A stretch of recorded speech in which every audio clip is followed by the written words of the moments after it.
Hi, this is Dr. Chris Wilson, physical therapist with Think PT, here to talk to you about heel pain and plantar fasciitis. So today we're going to look at the clinical practice guideline for heel pain and plantar fasciitis as done by the Orthopedic section of the American Physical Therapy Association and published in the Journal of Orthopedic and Sports Physical Therapy. Our focus today is on the diagnostic classification for plantar fasciitis. So basically when your patient comes into you, has pain in the heel area, the inside of the heel, the medial heel.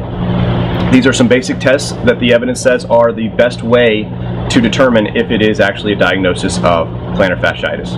We're going to start off today with some palpation, and then we'll go through a series of 5 total tests, one of which has 2 parts. As I stated, we'll begin with the palpation. This usually will be a tender spot for the patient. You'll see we've marked it here. It's the inside or medial portion of the heel. Palpating, pressing in on it, should be provocative of their symptoms. Beyond that, we'll move into some range of motion assessments. The first one is just active range of motion of the patient into dorsiflexion. You'll want the knee in extension to more simulate a gait pattern, which will be likely to be provocative of their symptoms.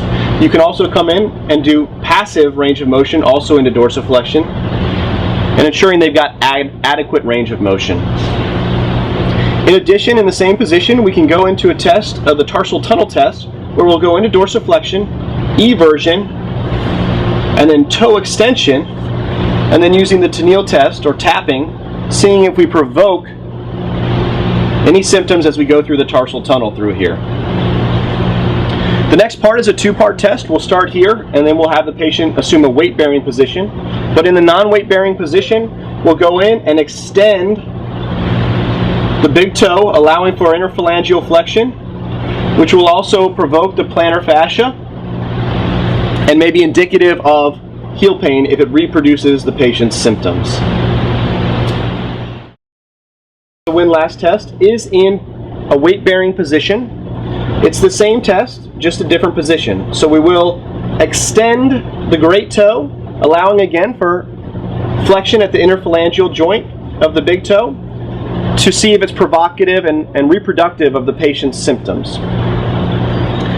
After that, we'll have the patient turn to our side, and we'll look for an assessment of the longitudinal arch angle.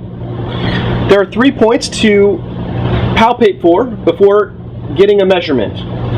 The midpoint of the medial malleolus, the navicular tuberosity, and the first metatarsal head.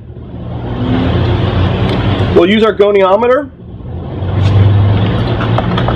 align it on the navicular tuberosity, and align our arms with the 2 other points.